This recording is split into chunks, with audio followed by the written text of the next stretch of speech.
Warning: Fortune and Strife features subjects which can be uncomfortable for a general audience, such as the use of drugs and alcohol, poor treatment of people of different classes or cultures, adult situations, psychological trauma, and violence. Listener discretion advised. Welcome to Fortune and Strife. I'm Robert, or Bayoshi Shinichi, and I'll be your host, narrator, as well as taking over for Shoshiro Bisho and Kuni Yui. I am Jeanne, and I am playing Doji Gen. I am Tyler, and I am playing Akoto Richi, and let's play some L5R.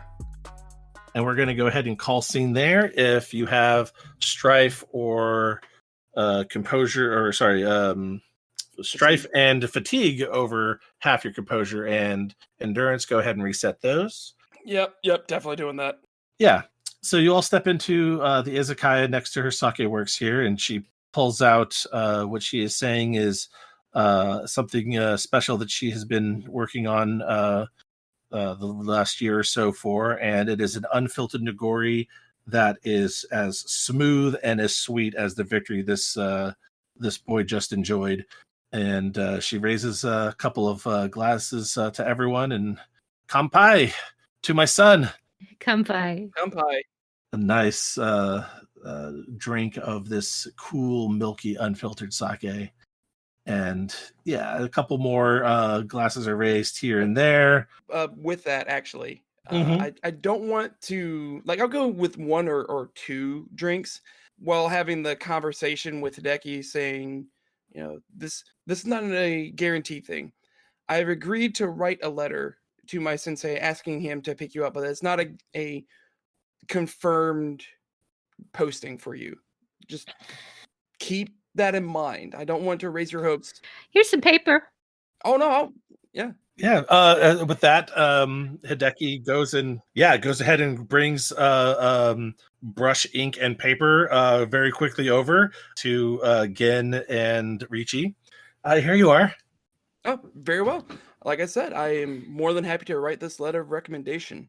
And we'll just go ahead and write a quick little synopsis about this, basically stating that I have found someone who is willing to learn the medicinal arts at a much higher passion than what I have personally.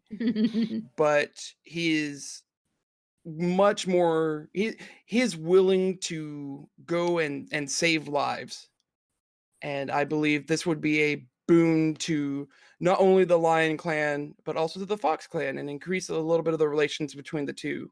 I like it. So let's see here. Let's call this a TN3 composition check.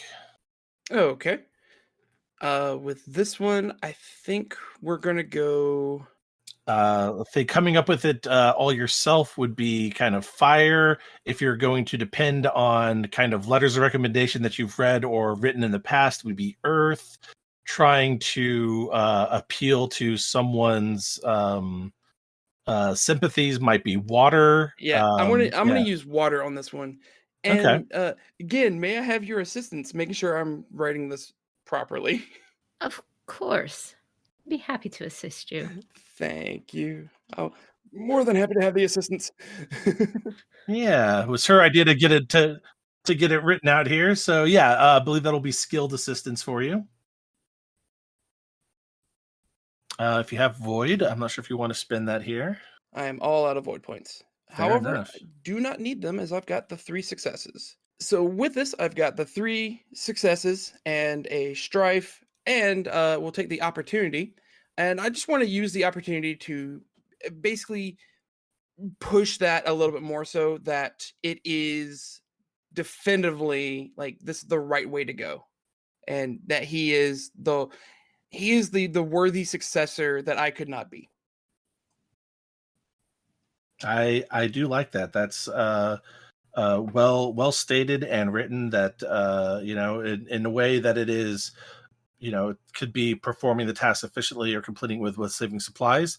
But in this way, it could be also kind of considered that, hey, this kid actually wants to study with the school wants to actually learn here. You're not going to be like me fighting against some kid who has lofty dreams of command in his future. So yeah, I think that's an excellent way to spend a water opportunity there. All right. I just want to clarify here since I'm assisting you. I know this now. Oh yeah. You do, absolutely. This is now something that she knows for sure. As you've been writing these things out, she has picked up on part of your past about how your sensei put away the sword, didn't want to train children to kill each other anymore, and that Ricci didn't ever really want to be a medic in the first place. Absolutely. This is now something Gen knows about you. Yeah, that makes sense. All right. Well, with that, we'll take the letter and pull out my little personal chop and hit it with the stamp. there you go. Your Honko hits the paper, and it is now inked with the mark of a Kodo samurai that he is recommending this minor clan student to be accepted into that dojo and get some cross clan training going ahead. And barring some sort of severe diplomatic relations between the Lion and the Fox Clan, it is probably a done deal at this point, you believe. At which point, I will turn to Gen, and once I hand the letter over to Hideki, because I assume that he'll want to read it over Oh and yeah, whatnot. no, it's like it's Yeah. his new most prized possession to now see this piece of paper that it's like his future is opening up in front of him just through the simple page that you have penned here. At which point, I'll lean over to Gen and say, "I fear we might need to go check on Bisho. Mm. Oh, really? I have a strange feeling something is amiss." All right. There's that moment of clarity when you have the wind knocked out of you, and that struck me that we need to check in on that soon. Well, Bisho-san is very good at getting himself into trouble, it seems, but he seems to usually get out of it. But of course, uh, Gen stands up and bows to Hideki, bows to his mother, and says, "Thank you very much for the fine meal and for allowing me to witness such an uh, interesting duel. I wish you the best of fortunes in your life ahead. And please, whether you train with the lion or otherwise, look kindly upon us. Uh, and thank you." And with that, Hideki bows deeply to you, and he says, "Oh, do not worry about that. Our clan has had, how shall we say, strained relations with the lion in the past, and it has only been through the good graces of the Crane clan over the generations that the Fox clan have not only continued to survive but thrive here in the Kitsune Mori. And so I will always look and remember fondly your advice and teachings and your judgment here today, Doji Sama." And Reacher will look down over Hideki and say, "Again, you have proven yourself to me, to your mother, but most importantly to yourself. You have shown that you can overcome obstacles when you focus yourself towards it. Keep that heart, keep that mind, and I'm sure we'll see each other again." And as you both go to leave, Miyuki Oh, sends. Go ahead. Sorry, go ahead. let's say that was to Hideki, to Miyuki. Yeah. Oh, there you go. I'll look up to Mikey and just say the time that we have spent here has been far too short. I do not know if we may be leaving here shortly. Our business may take us elsewhere very quickly. If I am still in the town, I will come see you again very soon. And if not, I would like to keep in correspondence with you. Of course, of course. And she kind of shoos Hideki upstairs. But before you go, here, let me get you another bottle of that Nagori to take with you. And in that kind of moment of you wandering over back towards the bar where she has set up, and she pulls out the bottle to you, and with a bit of kind of a flirtatious motion, she kind of reaches out and gently touches where her son struck you on the chest there, and says, "Are you sure that you have to go so soon already? That you can't stick around a little longer? I can tend to that kimono of yours." Well, that is a very tempting offer. I unfortunately must decline. We may have some trouble that has been brewing, and we have to make sure our companions are taken care of. If it is nothing, then I will take you up on your offer. I'd appreciate that. I'll be up most of the night then. Hopefully your friend, like as Doji-san has said, is more than capable of getting themselves in and out of all sorts of trouble. I hope that you're worrying over nothing. As do I. But if something were to happen and we have to leave, just you can reach me at the estate of Matsu Himari, that is near the Bishamon Saito. I will write to you then if And I don't see you. I But will write to you let's if not I make don't it see that. you. Let's do our best not to make it that though. Until Agreed. then, Richi-san. And you, Mayaki-san. And give that polite, very, slow bow, but back away. It's like, I really don't want to leave, but I have to kind of feeling. Yeah.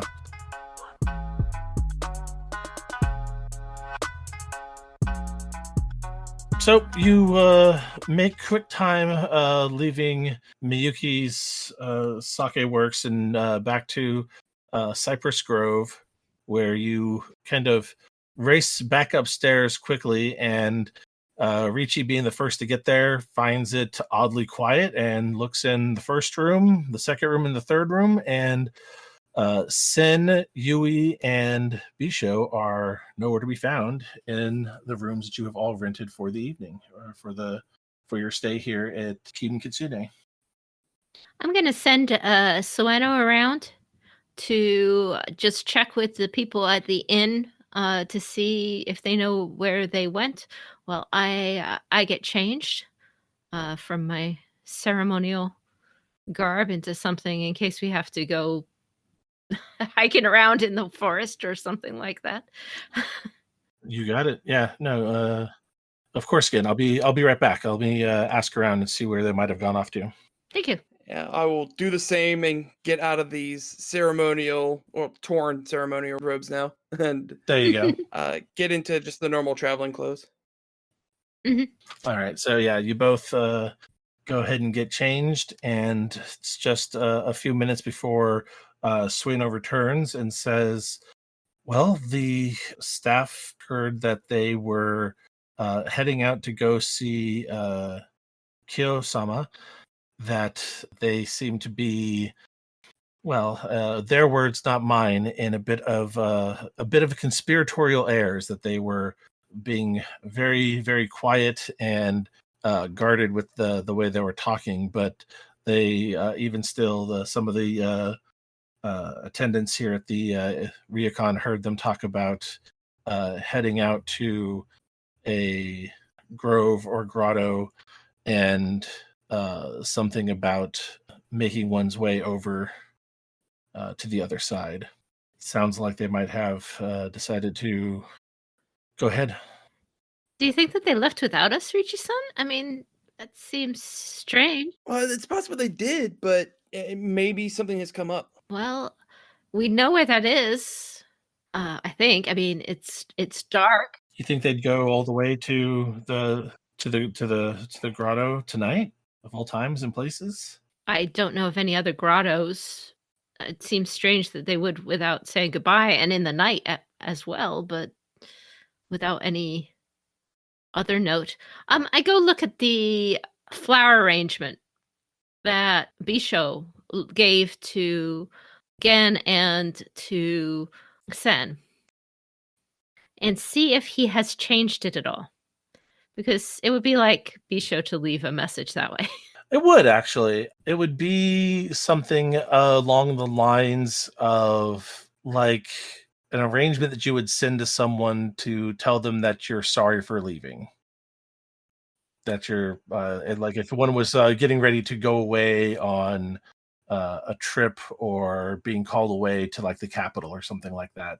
Okay, so he's altered the arrangements a little bit to say something like that. I think that they left. He removed these flowers from these arrangements, and those flowers mean departing. Ooh, we might need to go to the grotto. All right.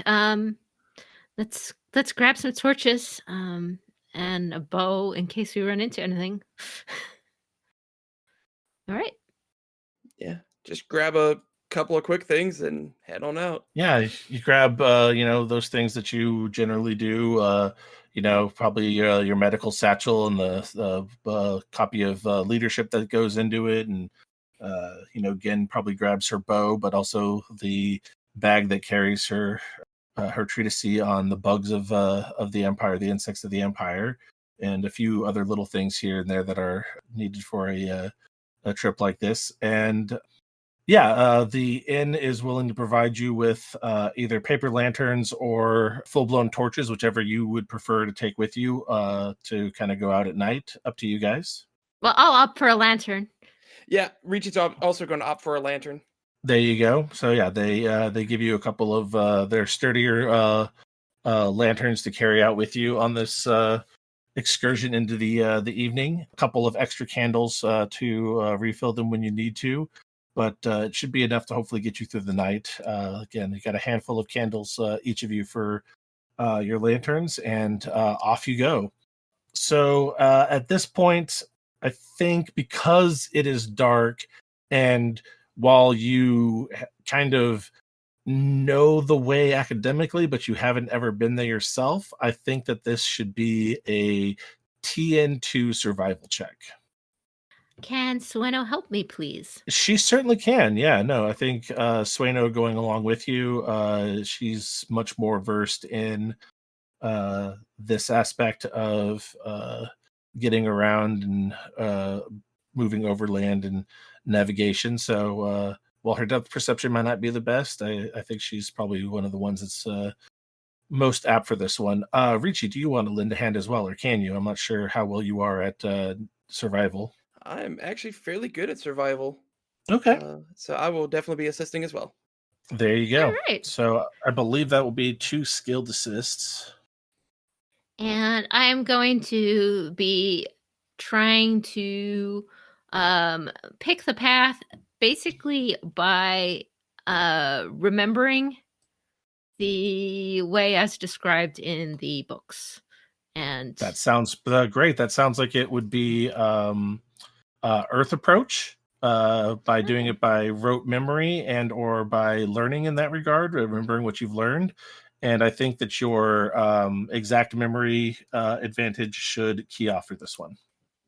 If I need it, but let's just see. All right, so I have Earth 3. I have survival of 0, but I'm getting 2 help.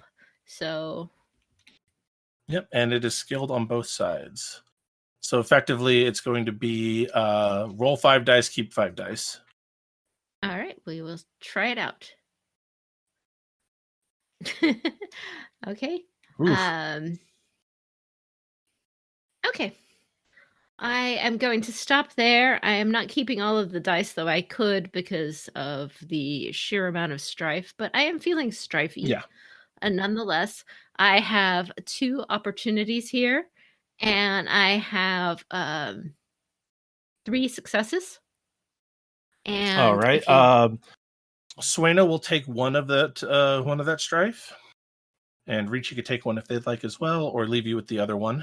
I'm already at half strife, so I don't want to push it if I don't have to. That's fair. Okay. I am going to spend one opportunity removing 2 strife from Ricci. Oh, yay. Just to make sure I'm doing that. And then I will spend the other opportunity to reduce the TN of the next check another character makes with the same skill before the end of the scene. So if we need to do anything else with survival, I will. There's a point there to help with survival for someone else.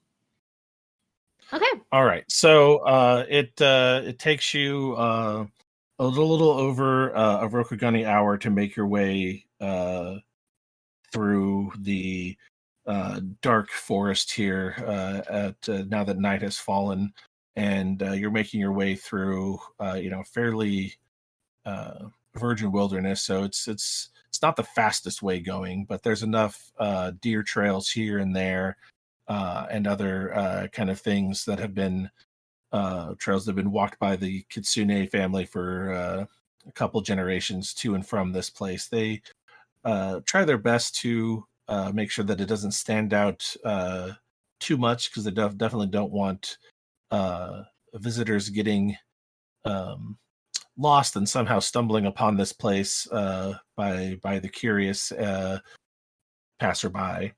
But after a while, it's not too long before you're pretty sure you are on the right path, as kind of bits of bluish green magical energy, like a little foxfire igniting off of a swamp up ahead, is kind of kicking off here and there as you three of you approach towards this grotto in the kind of in the roots of an old tangled cypress tree. And from there, let's have each of you make me what do I want to say? Maybe a water skullduggery if you just want to try to observe quietly, or air skullduggery to kind of get a sense of what's going on over there without kind of alerting anyone, or if you guys just kind of want to barge into the scene. I'm not sure how you might want to handle getting up to there. I'm not sure if you guys want to, like I said, do it in a quiet manner, if you want to make your presence known and find out what's happening with your friends and why they'd go without you. How are you both feeling about this? For Jeanne, I mean, normally she's not a charge up kind of person, but she's not necessarily expecting anybody else to be there, and she's in a hurry. It's like, how she's beginning to get a little bit stressed in that it's like, why are they leaving without us? What are they doing? This is rude.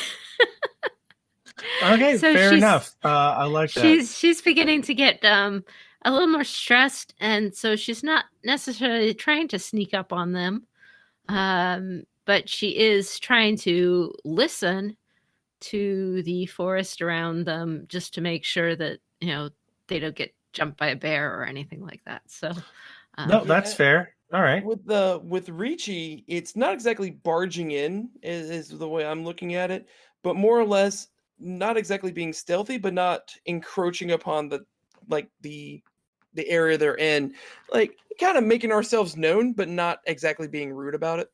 All right, so let's go ahead and add one narrative strife to the three of you, Sueno and Jeanne, as kind of like I said, you're seeing them and they're clearly involved in something up ahead, and you can hear a couple of voices.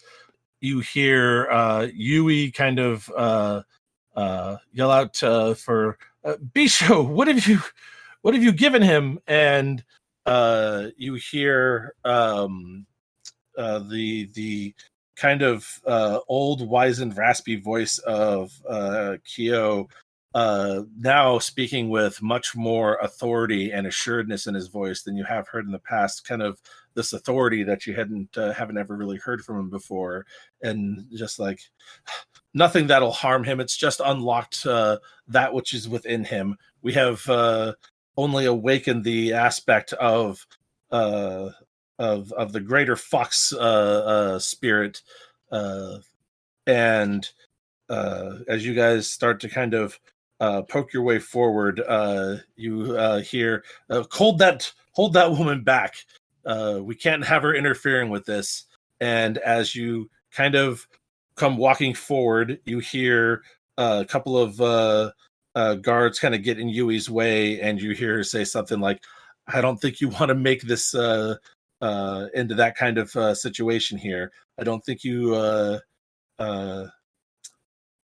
I don't think you're quite prepared for what might happen. And she kind of gets down low into a bit of a fighting stance. And you see that kind of first of your friend squaring off against a pair of Kitsune guardsmen, while Kyo and a couple other Shugenja, including the historian from the library, are all there, and they seem to be trying to enact some sort of invocation around Bisho, or what is possibly Bisho or not, standing at about, I would probably say 8 or 9 feet tall, is an image of Bisho, but with their face elongated and furry, upright, erect, triangle ears, almost as if their scorpion mask has become a part of their actual face. Their kitsune mask has now become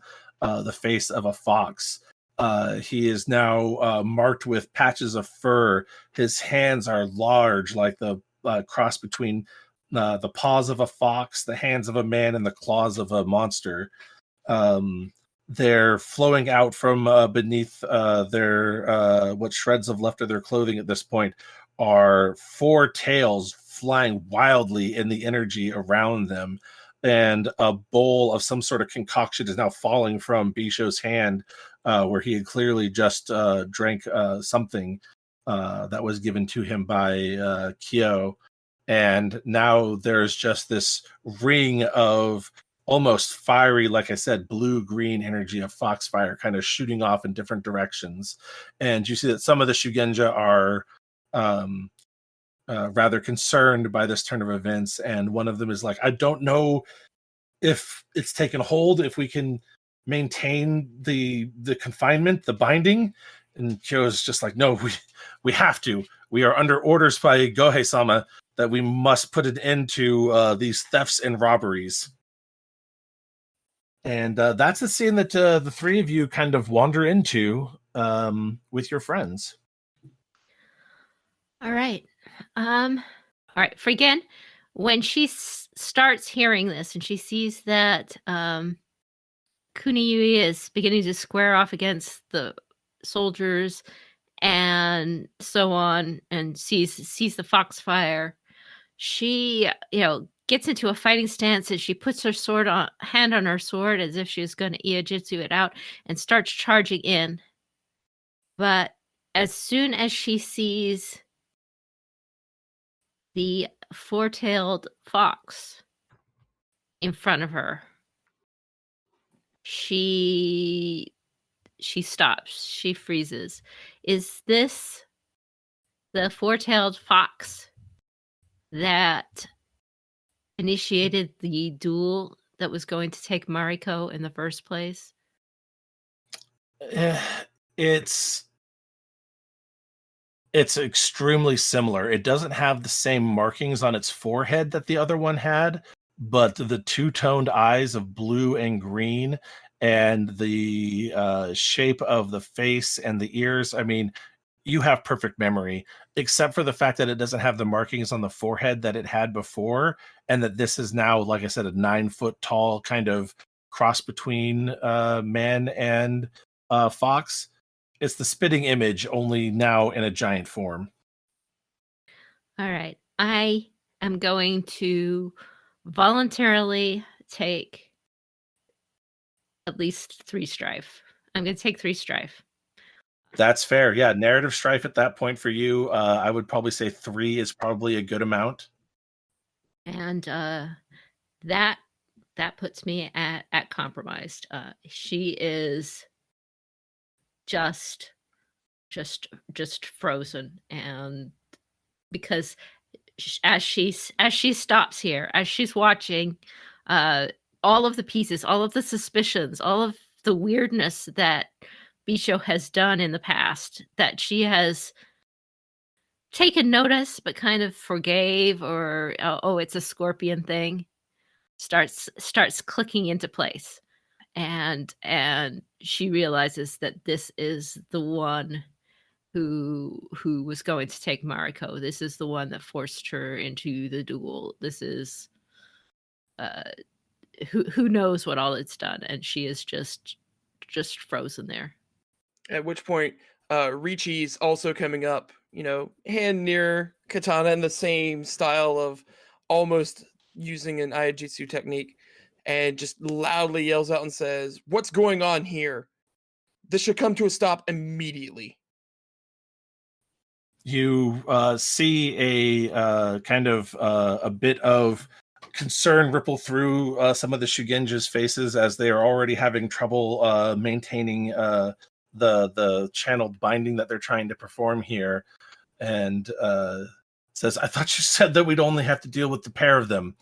And Kyo's just like, "This, it's fine. It's what? It's the medic and the the researcher. Hold them off."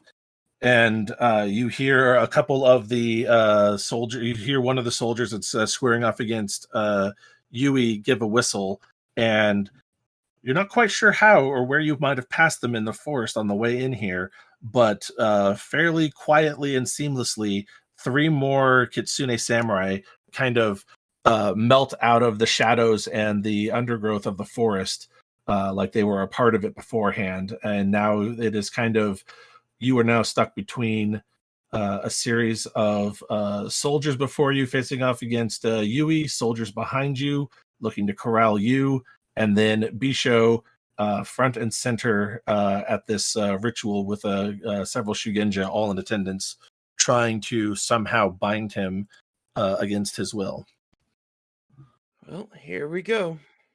I think at this point it is time for initiative, unless anyone has a narrative response to this before we get into that. So basically, at this point, Gen is going to outburst or unmask. Okay. Okay. She is going to unmask with the unmasking of bend principles. Everything has been, normally she would absolutely 100% leap to the rescue of Bisho, a friend who has been captured. She can't do it. She's just frozen there. She does not fight. She can't bring herself to rescue this person who has basically in her mind caused her a lot of pain. She might regret it later, but she's still putting it all together, and she just can't do it right now. So she lowers her hand from her sword, and she's just holding it like dumbfounded. There we go. That's my So for unmasking. bending principles, you can unmask, reset your Strife to 0, and with that, you will have to forfeit honor equal to your honor rank. This would be a loss of righteousness, of not doing the right thing for the right reasons at the right time. Like you said, normally you would leap to a friend's defense, but after everything that Bisho has probably put you through, and is now seems to be in trouble themselves, well, this might be one of those few times that Gen is not immediately ready to jump to a friend's defense. So there we have it. And now let's go ahead and roll for initiative.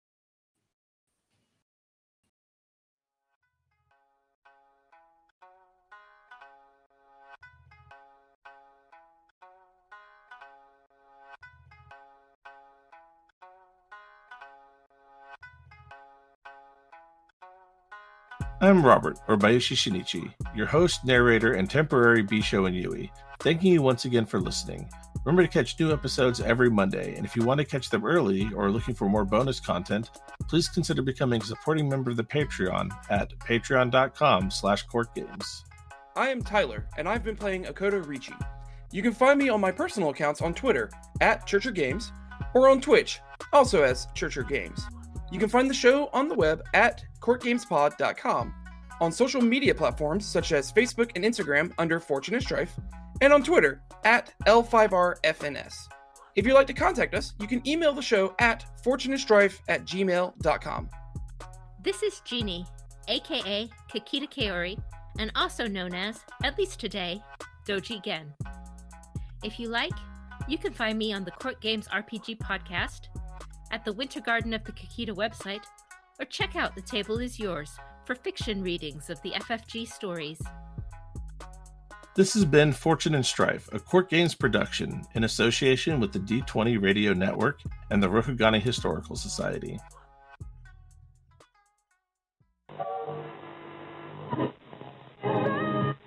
Correctly with the correct amount.